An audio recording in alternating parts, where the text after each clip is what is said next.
Thinking Aloud.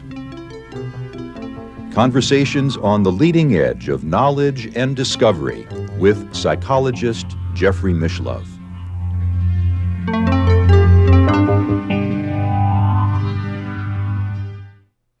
Hello and welcome. I'm Jeffrey Mishlove. Today we will be exploring intimate relations.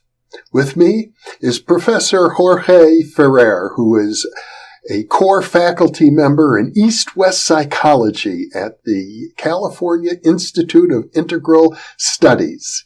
He is also the author of several books, including Revisioning Transpersonal Theory, a participatory vision of human spirituality. He is also co-editor of an anthology called The Participatory Turn, Spirituality, Mysticism, and Religious Studies. And his most recent book is called Participation and the Mystery, Transpersonal Essays in Psychology, Education, and Religion. Welcome, Jorge. Thank you very much. It's a pleasure to be with you. You know, when I think about intimate relations, it dawns on me that from the point of view of anthropology, looking at cultures all over the world, the variety of intimate human relationships is vast. There must be hundreds of different types of relationships that have been documented. Yes, there's hundreds of cultures, of course, as we know, and actually not that many of them are, for example, as the Western culture, monogamous, you know. Actually, most of human cultures are not monogamous, although most of them, they are not monogamous in ways that we would call it patriarchal, right? As in a way, our Western culture was, you know, in many different eras, you know, like the Greeks and so there is like this diversity that you find out not only in the human species, but also in other species, you know. Sure.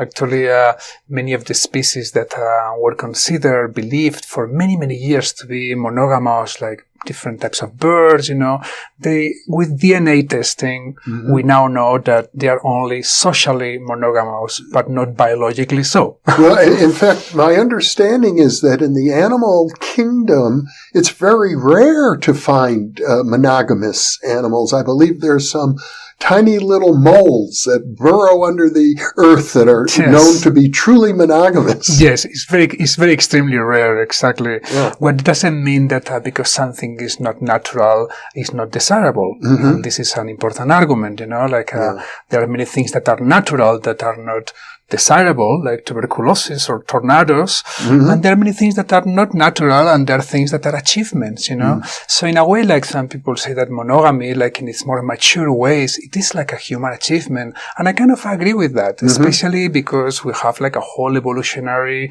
apparatus that runs against it.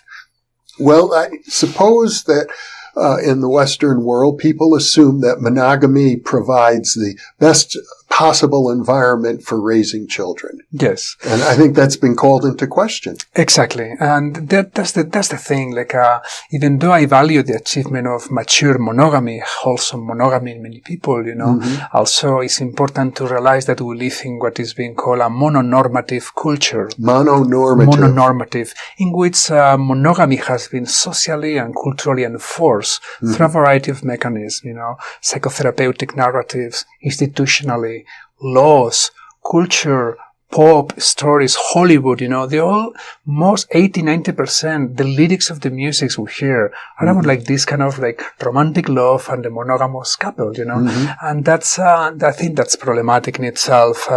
Just to mention, to go back to what you mentioned, I would like the raising of children, right? Raising of children, it's questionable that, the nuclear family, the isolated nuclear family is the best environment for children, you know. There are experiments and there is some research in like, you know, polyamorous families, but also like tribes and community experiments in which children thrive, you know, and, because they have also many different reference of course, if they are healthy communities, different reference of healthy masculinities, healthy feminities, and that's very good for their development. Well, of course, there's the famous book written by Hillary Clinton with a lot of help from one of my intellectual heroes and mentors, Gene Houston, called It Takes a Village. Yes, I totally agree with that. And I was sharing with you that beautiful personal anecdote story that I think is very relevant. I lived in a community for almost 10 years in Berkeley. There was a little girl that was born there. And when 2-3 years ago, the house sold out, and the parents, she was like 5-6 years old, and the parents were explaining to her, listen, we're going to need to move. And the first thing she said, oh, well, but we're moving all together, right? Because I don't want to live by myself with you too. So when a kid lives like in connection with many other adults and other children, like we used to live for hundreds of thousands of years, in more tribal environments, rural environments, then for them it's a no-brainer. They prefer that than just being by themselves in a nuclear family with their parents. In such a community, every adult is sort of takes some responsibility for every child. In a way, there are different formats of that. And of course, the parents still are the primary caregivers, but the parents have tremendous network of support that most nuclear families don't have. Some of them do have with, grandparents, other family members, even neighbors, but it's not the same as living in the same community, in the same household, with other people who may be available, when they need a break, or they can play with the kids, or even maybe there is another kids also around. Things completely change. And for many couples, this is like a lifesaver, because many couples in nuclear family situations with children today, it's very difficult. It's very challenging. The stress, the challenges, the need to work and then also take care of their kid. And normally love start to drown, and their sexuality goes down. In our culture, which, as you say, is normally mononormative, what we have as a result of that is a high divorce rate. Exactly. It's a high divorce rate, and one of the difference, with some of the new models, is of course, with today is different than in the past. Now couples divorce, and we are witnessing the postmodern family, right? In which many children, they have a mother and a father and a stepmother and a stepfather, and this is becoming more normalized. And that's much better, because in the past there would be like this huge hardcore divorce in which, the kids would be hard for them to negotiate and navigate like separation from parents. It's always hard, but I would say it's probably better than living in a very toxic environment in which two parents are kind of continuously insulting each other, or being abusive to each other verbally, or fighting each other. I think that's even more worse for the kids than to go through a separation and then be with, other father and mother separated, but with more love in their lives. I know some people describe a terrible conflict between being unhappily single or unhappily married. That's a great point. Yes. Well, that's the thing. I think as humans, we have both very, very strong impulses, or that are equally valid, and sometimes they're in conflict. And very often they're in conflict. One is the impulse towards stability in relationships, and this pulls normally towards emotional stability, and the other is the impulse towards sexual diversity. Right? And those two impulses in a mononormative society are very difficult to reconcile. Right? Basically, people either they repress their sexual desire and they sublimate that desire in different ways, and they live sometimes happy marriages, and generally more pseudo-happy marriages in which sexual passion has been sacrificed for other values, although there are exceptions, of course, And then, of course, the other way that most people reconcile those two impulses is the old way of adultery and cheating. They keep their partners at home, but they have their own adventures outside home. And there's, of course, a lot of the new alternatives emerging today that have been, we've been exploring, and we can talk more about it. It's how to reconcile that in more constructive ways that doesn't require lying to your partner and to your own heart. Well, you are European, and my sense is, I could be wrong, you can correct me, but in Europe, the idea that married partners are going to have affairs, I believe is kind of taken as that's the norm. I think we're more realistic in some ways. That's true, and at the same time, there is also strong tendencies towards monogamy. And nobody lies when their partners lie to them and that they feel cheated, and that your partner, instead of being in a conference, has been a weekend with another woman and another man. So that's still very damaging for couples. So anyway, some of the new paradigms emerging, of course, are polyamory. That is like more the capability of the structure in which people have more than one affective or sexual relationship, but with full transparency and consensus of all the people involved. And that's one of the possibilities. It seems to be a growing movement. It's a growing movement because it kind of like really speaks to those two needs, right? The need for, the paradigm of polyamory that is more prevalent is the one that is like a more, primary couple. Yeah. But then each of them, they give each other different like free passes, or they allow each other to have different secondary relationships with other people, sometimes people that they both know and love and care. So back when I was a young person, we used to call it an open marriage. Yes, that's one thing. But for me, like what has been curious has been to witness that in our culture, both monogamous people and polyamorous people, they tend to judge at each other, they tend to look down at each other, like same thing with gay and straight. Exactly. They project things negative on each other. Monogamous people would say, "Oh, poly people, they cannot commit. They are superficial. They are lustful. They are hedonistic." And polyamorous people would say, "Oh, monogamous people are hypocritical because they really want to do this, but they don't do it." And also, they haven't really discovered the inclusive essence of human love, or so they would go both ways, like this kind of like what I call the monopoly wars, this predicament, So part of my work has been like to show that that's kind of, that's ideological, that this kind of like polyphobia or monophobia are problematic. Say, from my point of view, I think I know one couple who are openly polyamorous of all the people I know. It's still, it's a growing movement, I'm sure, but it's still quite rare. Yes, but the thing is that it's not as rare as we think, and I'll explain you why. It is rare in terms of like an open polyamory, socially open polyamory. Yes. But there is some research, for example, a very important book called Marriage Confidential by Pamela Haag, like showing how many couples who are actually socially monogamous, actually in their own private world, they give each other free passes. And those are the couples that withstand more the pass of time, many of them. For example, one very common way is what is called like the 50 miles rule. For example, whenever we are in our city or around this 50 miles radius or 30 or 80, whatever, it's negotiable. We are monogamous. But whenever one of us travel to a conference in Beijing or in Hawaii or in Barcelona, then we give each other freedom. And this is very common in many couples that they self-call themselves monogamous and they present socially as monogamous. Well, in addition to the monopoly wars, you have many other forms of intimate expression. Yes, what I've been very exciting, and I'm trying to write about it these days, is like to explore like what I call trans-binary forms of relationship.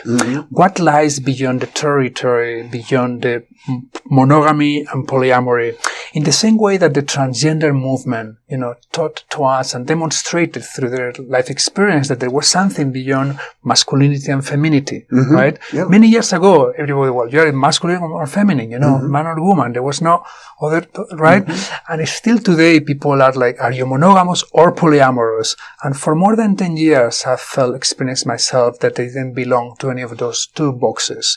They felt ideological. They felt like they didn't really respond to what was truth inside of me. And then I've eventually coined a term called no-gamy. non-monogamy. Nogamy. From N-O-U, from novelty. Nogamy. Yeah. Basically to describe like different pathways or understanding that deconstruct the binary.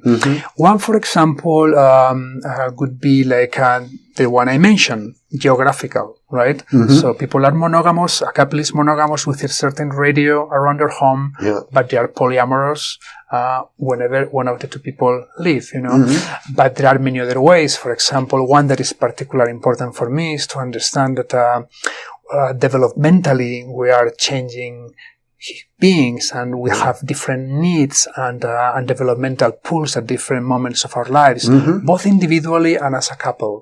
So a couple or an individual at some point of their lives, you can be monogamous, and at some point of your life, you may feel that you may want to open into some other exploration.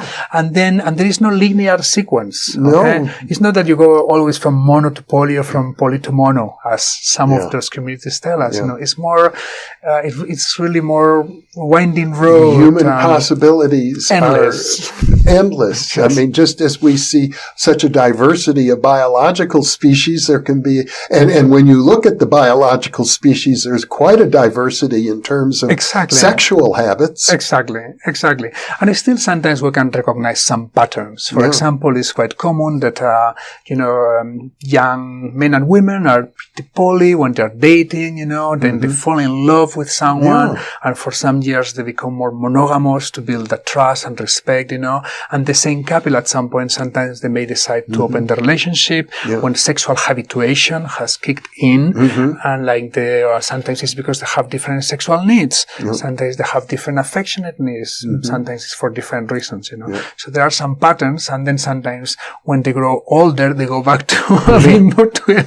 Well, you are a transpersonal psychologist, and in transpersonal psychology, we have a vast realm of ways in which people can be intimate with each other in terms of chakras, subtle energies, and even in terms of various spiritual or platonic forms of love, agape.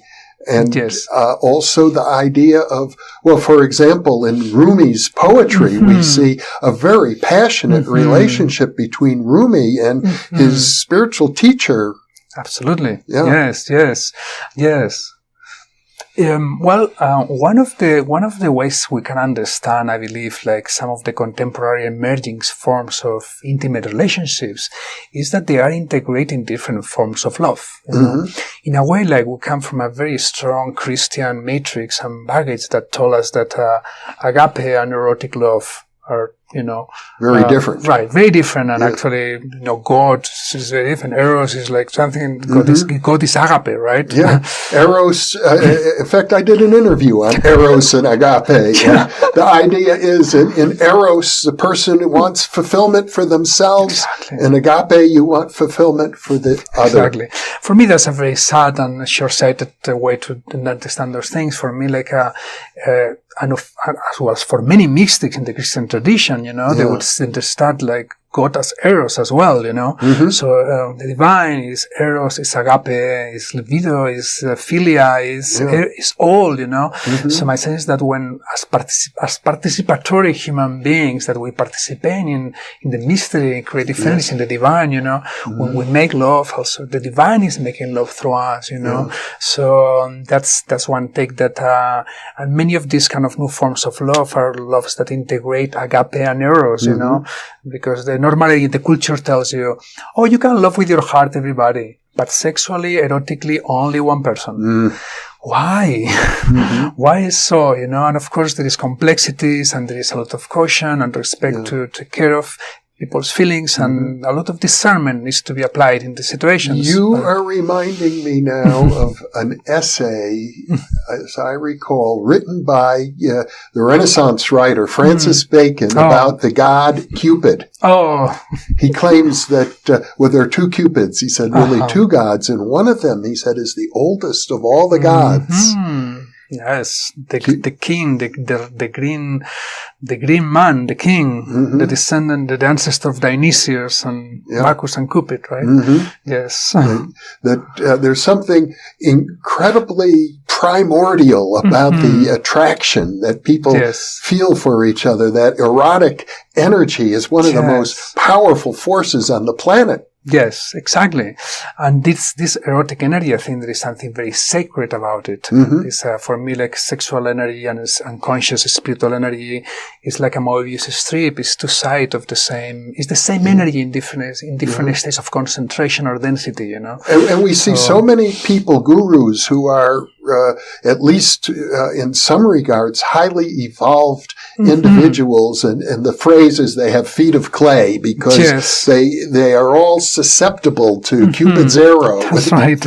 That's why I think it's so important in the spiritual path to cultivate and to mature, not only cultivate, but to mature both consciously, spiritually, and sexually and emotionally. You know, like to achieve maturity at all these levels, especially if you're going to be working with people or on situations of perceived power, because otherwise the phenomenon that we discussed already other times, the sexual scandals of the gurus is like already like over and over again, you know. So it's becoming already tragically boring. I mean, if you look at the news, it would seem as if the capability of human beings in general to master their own sexual impulses is a huge, huge problem for people. How many times do careers and lives get destroyed because sexuality seems to get the best of people? But this is fascinating in itself, right? Because imagine this, I mean, people are risking their political careers, you know. Clinton, right, for example. People are risking everything that they hold most cherish, their works, their family situation, for a sexual experience, you know. But this is what it's telling us, is like that we're constructed a life in which we have kind of like compartmentalized those energies in a way that those energies has like this strong pull to consciousness that led people to do things that are super risky in order to have like this particular experience that is momentarily satisfactory. So I think it's like a great message for our culture, you know. Well, for some people, and they describe it as an addiction. Just like heroin. Yes. That, you know, without it, they have withdrawal symptoms. And, I mean, there's even a AA program for sexual addicts. Yes. Totally. Do you think that's an appropriate model? I think it's problematic in the sense that misses the point, misses the systemic way in which we have kind of repressed those energies, and that leads to those situations, you know. There is great essay by the great psychologist James Hillman. He wrote an essay called Why Aphrodite is Driving Men Mad with His Being Madness, porn, you know, and it was about pornography and the men's psyche, and he was making a similar case. Is because we have like, we're living in ways that those erotic energies are not really like with us, you know, they're compartmentalized to bed or maybe to dance, but we have grown in this very cognicentric culture that we're discussing, which we're like here all the time and taking care of things and disembodied, you know, and then therefore those energies have like very strong pull on the psyche.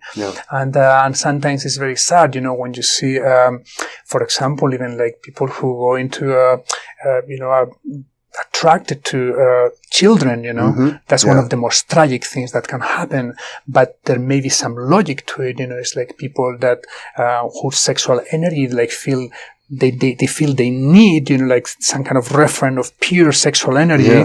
The problem is that instead of searching for that within themselves, because they don't have the tools and the understanding, is projected and they feel compulsively drawn to children, and this is one of the greatest disasters of our times. Well, it strikes me that the very first rule that I would, if I were to draw up a rule having to do with intimate relationships, my number one rule would be that you cannot love another person any more than you can love yourself. Yes. And frankly, I've been happily married now for 40 years. Yes. But I have to say this, I was 31 years old before I got married, and during that period when I was single, I think, I spent some time learning how to truly love myself in a holistic way, not an egotistic way. I understand. And I think that made the difference. Yes. I think it's a very important baseline, right?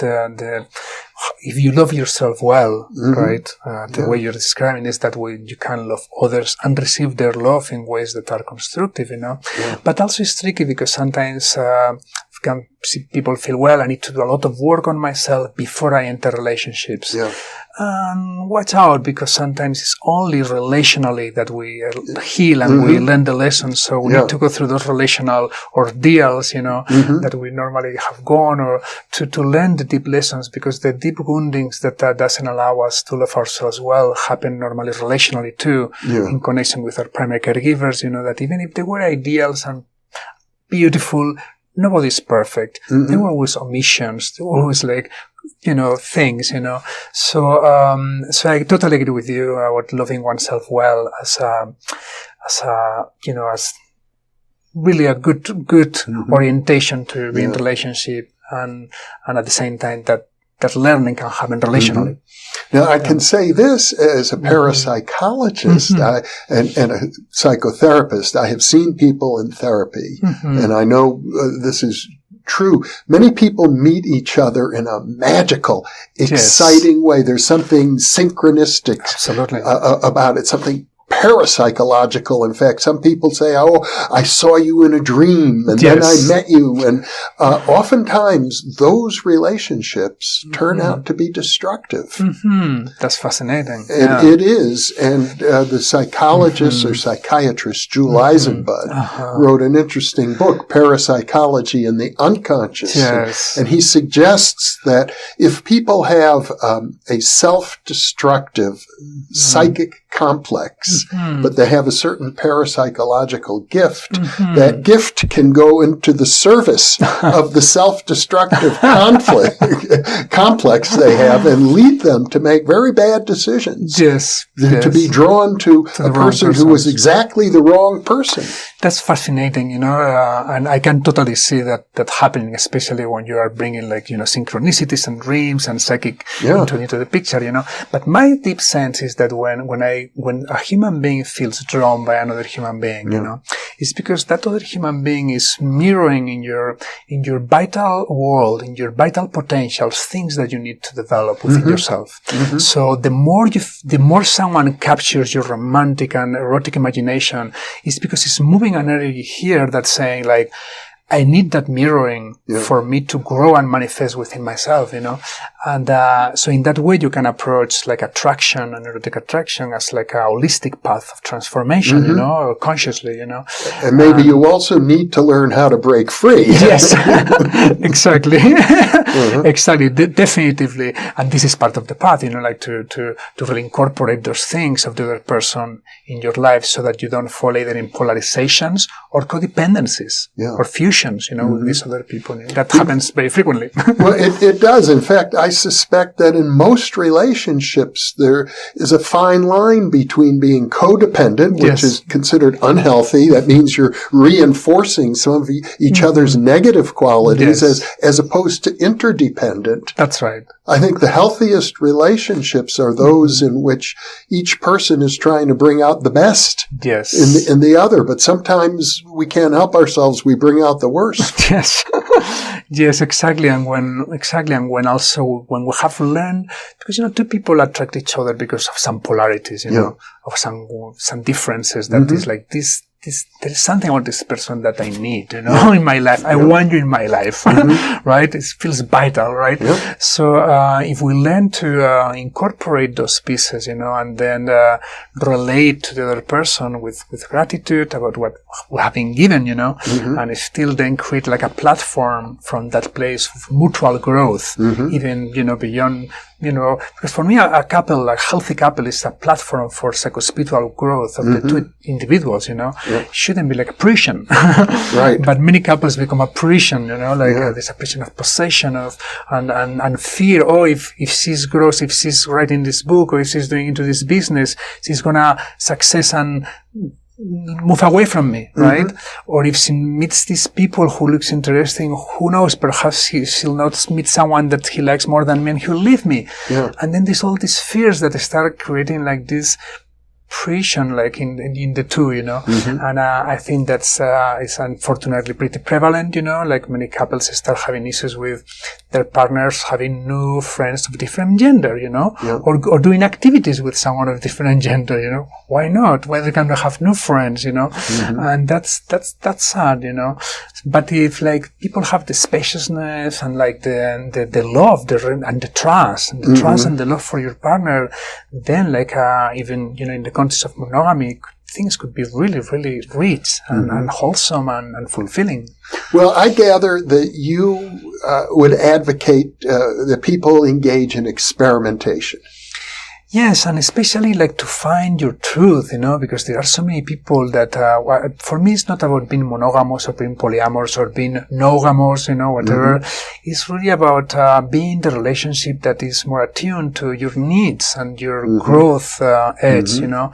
And the problem in a mononormative culture is that that's not often the case, because most people just by default, they think, well, this is what relationship is about. It's about being monogamous and marrying and having children and just being loyal with one person. And this is one of the reasons of the huge crisis of modern relationships. Well, we are primates. Yes. We belong to the primate family of mammals. Yes. And amongst primates and other mammals as well, such as lions, you have a situation where you have the alpha male, and the alpha male may have many females. Yes. And then other males, you know, hope that they can pick off one or two of the females.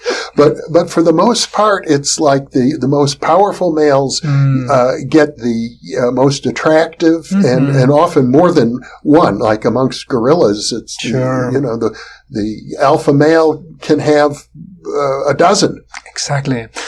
Yeah. And amongst certain, well, for example, Mormons, you had an example of Joseph Smith having 30 wives. Yes, and, absolutely. It's still going on, right? The wealthy and the powerful have many women, you know. Historically, the feudal lord, the caliph of the harem, you know, that's really like the story, and it still is happening today in some degree. And, you know, paradigms such as polyamory also can be very distorted by many men, alpha male, and now they are doing what they were doing all the way along, you know, like fucking around and having many different women, but now they are in this kind of psycho-spiritual clothing, you know, and that's a distortion of the paradigm that many women immediately see. And it's normally people who have double standards, you know. They have many women, but they control their women, you know. But for me, I think what is emerging today in terms of masculinity is a shift from the alpha male to what I call the omega man. Okay? The omega man. I like that. And the alpha male is exactly what you describe. Is the one that is power over, is the one that, you know, is like, you know, the conversation who has the largest genital area, is like all that kind of all obsolete values, you know, in sexology and psychology, you know, it's like the more powerful is the more showy, is like, right? I think the new omega man, I think that is being more and more valued these days, is the man that privileges relationships and is more at the service of harmonious relationships between their collective and their community, you know, and doesn't need to show up. It's not to show off, to show off, but there is a lot of power there. The power, and enough power that there is no need to show off, like the alpha male. Well, in my studies of political science, I seem to recall the suggestion that the most powerful political leaders are the ones who never have to exercise their power. If you have to exercise your power, you've already lost. There you go. It's a connection there. Yeah. Jorge Ferrer, what a delightful discussion. I think it's fair to say that your approach to intimate relations is really quite parallel to your approach to spirituality, that there's a vast tree of possibilities. Yes, and also like there is like this other ways in which it's parallel, like I mentioned to you, like it's not privileging either the one or the many, right? Both in relationships. You know, my sexuality and my spirituality, I've always felt them very closely intertwined, you know. It's like sometimes I felt like the more I'm And the more I surrender to the one, the more I want to embrace the many. And the more I embrace the many, the more I want to surrender to the one, both spiritually and in other ways. That is a wonderful thought. You've got your fingertips right at the heart of the mystery. Thank you. And the paradox of existence. I'm not sure about that, but thanks for the thought. Thank you for being with me, Jorge. Thanks to you, Jeffrey. And thank you for being with us.